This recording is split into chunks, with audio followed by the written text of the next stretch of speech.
nepřátel, pravil král proroku Náthanovi. Podívej se, já bydlím v domě cedrů, zatímco boží archa přebývá uprostřed stanových pláten. Nátan odpověděl králi, jdi a splň všechny záměry, které máš v srdci, když Hospodin je s tebou. Ale v oné noci ozvalo se Hospodinovo slovo Nátanovi. Jdi a řekni mému služebníku Davidovi. Tak praví Hospodin, ty mi chceš vystavit dům, kdybych bydlel. Já jsem tě vzal z pastviny od ovcí, abys byl vládcem nad mým izraelským lidem. A byl jsem s tebou ve všem, co spodníkal. Vyhubil jsem před tebou všechny tvé nepřátelé. Zjednám ti veliké jméno, jaké mají ti největší na zemi. Určím svému izraelskému lidu místo, zasadím ho tam a bude tam bydlet. Nebude se už děsit a lidé oddaní zločinu se neodváží ho sužovat jako dříve v dobách, kdy jsem stanovil nad svým izraelským lidem soudce. Popřeju mu pokoj ode všech jeho nepřátel. Hospodin ti oznamuje, že vystaví dům tobě. Až se naplní tvé dny a uložíš se ke svým otcům, zbudím po tobě potomstvo, které vzejde z tvých útrop a upevním jeho království. Já mu budu otcem a on mi bude synem. Tvůj dům a tvé království potrvá přede mnou na věky. Tvůj trůn bude pevný navždy. Slyšeli jsme slovo Boží.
Bylo vám zjeveno toto tajemství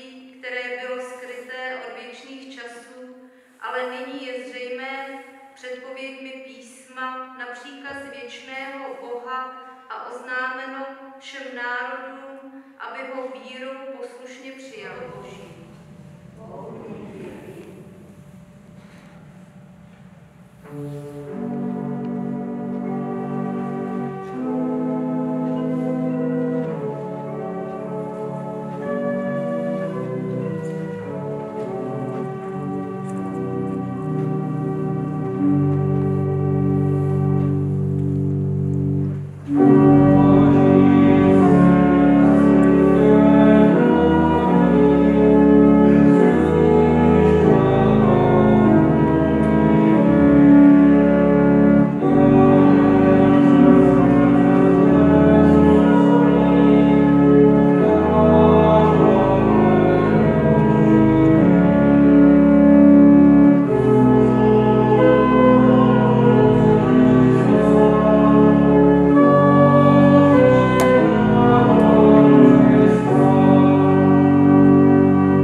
jsou vlastně místem setkání. Setkáváme se zvláště v chrámě s Bohem. Takto se také nazýval i ten židovský chrám, tedy ten přenosný, který byl zbudován ze stahových pláten. Když Izraelité vyšli z egyptského otroctví, tak si postavili chrám jako stán. A tomuto stánu se začalo říkat stán schůzky, protože tam se setkával zprvu Mojžíš, ale potom také kněží i lid. Setkával se skrze tento stánek setkání člověk s Bohem. A potřebujeme jakýsi posvátný prostor, který nás soustředí. A i když se můžeme v přírodě a vnímat celý svět jako nádherný chrám, tak přece jenom ten chrám z kamene má také svůj význam. Bůh zde mluví také skrze krásu, skrze architekturu a potom také skrze hudbu a na prvním místě skrze své slovo a také skrze svátosti, čili skrze obřady, skrze znamení, která právě zde v tomto kostele konáme. A naším úkolem je potom vytvářet ten chrám ve svém srdci a také v našem společenství. A Bůh chce bydlet s námi. On sice je všude, ale ne úplně zjevný. Chce se zjevovat také skrze nás, skrze církev, skrze naše láskyplné vztahy. A v tom je třeba, abychom Pánu skutečně pomáhali a budovali také ty chrámy z našich vztahů a ve svém srdci. Teď v této době uklízíme své příbytky, uklízíme také kostel. Moc děkuji všem těm, kteří přišli pomoci s výzdobou a s úklidem. Teď kostel opravdu krásně vyzdoben. No, podobné to má být také v našich vztazích a v našem jitru. Je to tam také všechno krásné.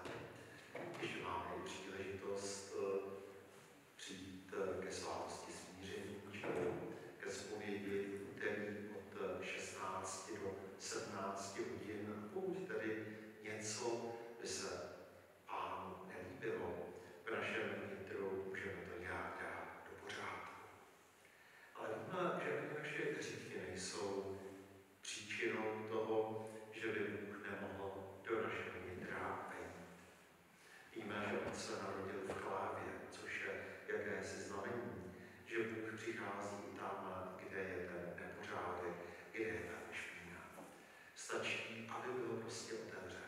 Víme, že to tragédií betlémských obyvatel bylo, že byli uzavřeni, že nechtěli Marii a ono dítětko, které nosila pod srdcem, přijmout.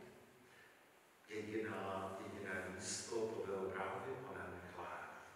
A i když byl teď špinavý, přesto hlavně byl otevřený. A tak to je třeba také, aby bylo v našem životě a v našem srdci. Možná, že prostě tam také máme někdy nepořádek, ale důležitá je ta touha po Ježíšovi, touha po Bohu. A ona nám pomůže nakonec to naše vnitro klidit. To, co je takové velmi inspirativní v dnešním prvním čtení, je tato věta. Ty mi chceš vystavět dům, kde bych bydlel. A jako odpověď na tuto Davidovu snahu je řečeno, já sám zbuduji dům tobě. A to je velmi jaksi zajímavá myšlenka. My máme stavět chrám Pánu, aby on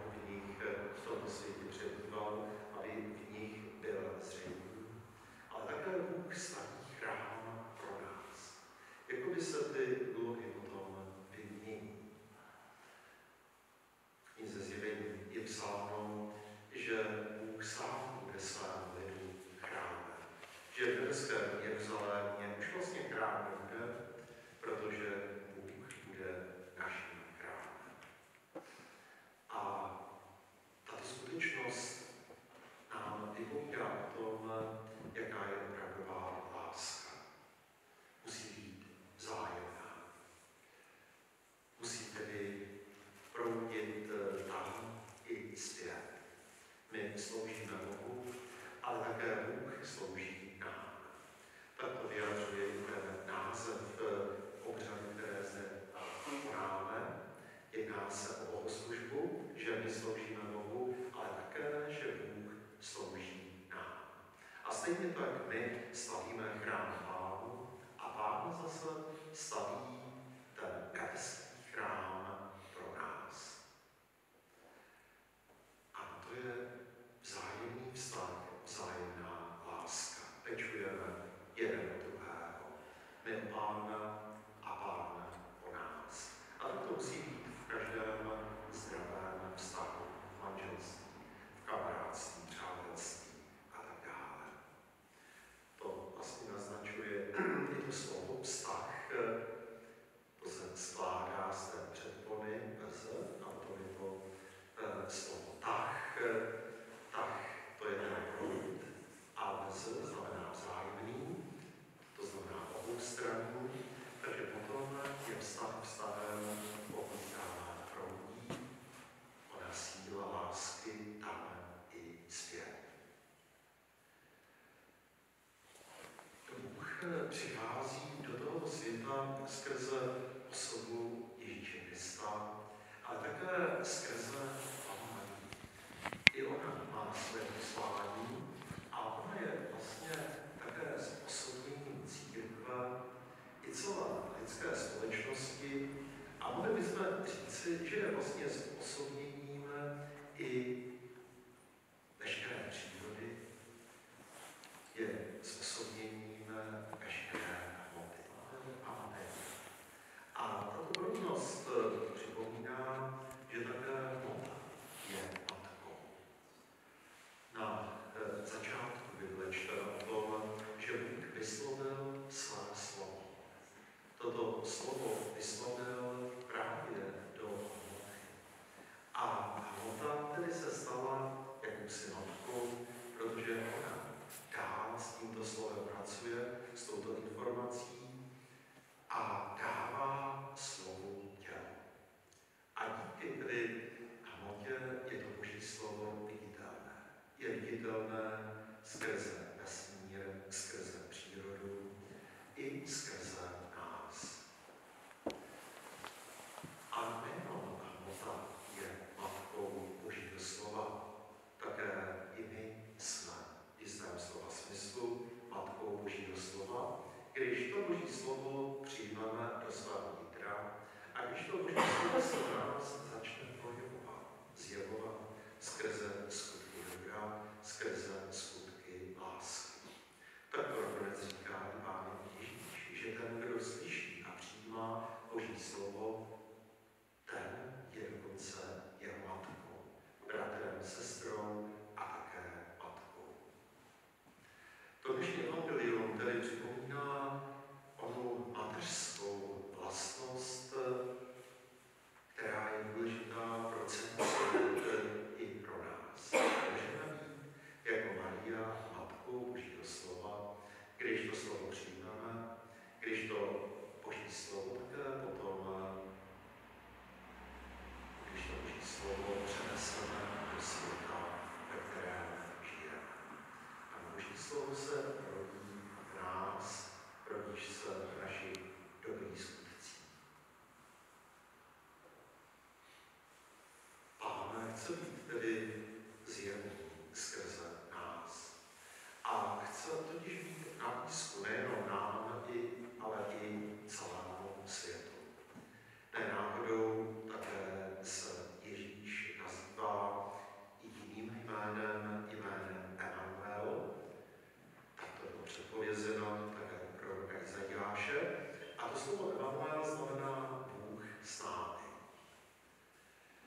A Bůh nám chce být na blízku. A víme, že pro každého z nás je blízkost někoho, kdo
a nevycházela z trpnomyslosti. A přece ji manžel zdraví. Svou prostotou a nezištnou láskou a třemi slovíčky. Jednou ráno se k ní sklonil, pohlédl na ní a se slzami v očích řekl: máš ještě mě. A v těchto slovech je skrytá tedy ona blízkost. A nejde jenom o vztahy mezi manželi nebo mezi lidmi. Ten příběh je také symbolický. Ta žena jakoby zastupovala společnost, která je někdy taky plná obav a strachu. A právě k ní, a to znamená k nám všem, se Bůh sklání, aby nám řekl: máš ještě mě. Do mých rukou svěř své starosti a těžkosti. Opři se o mě. Já jsem tvá pomoc, tvá opora. K tomu příběhu se pojí ještě takový krátký mini příběh. Učitelka se ve škole zeptala nejmladší dětí: co člověk potřebuje, když chce být šťastný? Odpovědi byly různé. Krásný byt, dobré jídlo, peníze, nemít žádnou bolest. A učitelka dětem ještě napovídala: je to ještě práce, uznání od ostatních, boží požehnání. Všechno v pořádku napsali na tabuli. Nezapomněli jsme na něco, zeptala se učitelka. Jedna holčička zvedla ruku a řekla: ano, potřebujeme blízkého člověka. A potřebujeme, aby nám byl někdo na blízko. Člověk nebo Bůh. A je třeba všem, abychom také my byli na blízku těm, kteří to v našem okolí potřebují.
prosíme o to skrze Krista, našeho Pána. Amen. Pána slávy, vzhůru srdce Otce, je to důstojné a spravedlivé. pravdě je důstojné a spravedlivé, dobré a spasitelné. Svatý Otče všemohoucí, věčný Bože, abychom ti vždycky a všude vzdávali díky skrze našeho Pána Ježíše Krista. Neboť on je náš vykupitel, jeho zvěstovali proroci, jeho s láskou čekal Panna Maria, jemu připravoval cestu a na něho ukázal předchůdce Jana. A také my na něho čekáme a víme na modlitbách, abychom jej mohli radostně přivítat, až přijde ve své slávě. A proto s andělskými sbory, které stojí u tvého trůnu a ustavičně ti slouží, a se všemi nebeskými zástupy zpíváme píseň o tvé slávě a amen.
Požehnaný si Bože všemohoucí Otče, Pane nebe a země, vzdáváme ti chválu skrze tvého Syna Ježíše Krista. On přišel v tvém jménu, on je tvé slovo záchrany, v něm si podal ruku hříšníkům, v něm si nám ukázal cestu pokoje. Bože, náš Otče, my jsme se od tebe vzdálili, ty nás však nikdy neopouštíš. Tvůj Syn pro nás zemřel na kříži, jeho obětí si nás opět přivedl k sobě a chceš, abychom se i my darovali tobě a dlužíme. Proto s vděčností slavíme tajemství smíření a prosíme tě po svých mocích svého ducha, dary, které ti církev přináší, aby naplnila příkaz tvého Syna. Když přišla hodina, kdy on vydal svůj život pro naše vykoupení, vzal při večeři do svých rukou chleba. Vzdal díky a požehnal a dával svým učeníkům a říkal: vezměte a jeste z toho všichni. Toto je moje tělo, které se za vás vydává. Milosrdenství dal jej svým učeníkům a řekl: vezměte a pijte z toho všichni. Toto je kalich mé krve, která se prolévá za vás a za všechny na odpuštění hříchů. Toto je smlouva nová a věčná. To projít na památku. Tajemství tvou smrti tvé zříšení znáváme, na tvůj příchod čekáme a tady Ježíši Kriste. Otče, konáme, co nám tvůj Syn lásce odkázal. Připomínáme si jeho smrt a zmrtvých vstání a přinášíme ti oběť smíření, kterou si svěřil své církvi. Prosíme tě, Otče svatý, přijmi s touto obětí i nás, vždyť máme účast na této hostině. Daruj nám svého svatého ducha, ať odstraňuje, co nás dělí a vede nás cestou slavností. Ať činí tvou církev znamením jednoty a nástrojem pokoje. Duch svatý, který je lásky, ať nás zachová ve společenství s naším papežem Františkem, naším biskupem Vlastimilem, jeho pomocným biskupem Pavlem a všemi biskupy, kněžími a jámy a celým křesťanským lidem. Přijmi do svého království naše bratry a sestry, kteří zesnuli v Kristu, i všechny zemřelé, neboť ty znáš jejich víru. Jako jsi nás shromáždil kolem stolu svého syna, tak přivej lidi všech národů a jazyků k hostině trvalého smíření v Novém Jeruzalémě. Tam se budeme spolu s Pavlem, tvými apoštoly a svatými, radovat v plnosti pokoje našeho Pána Ježíše Krista. Skrze něho a s ním a v něm je tvoje všechna čest a sláva svatého po všechny věky. Amen. Pán Ježíš řekl prosté, aby vám dál s důvěrou slovo se pomodleme k nebeskému Otci za brzký příchod jeho království. Otče náš,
Jeruzalém. Pro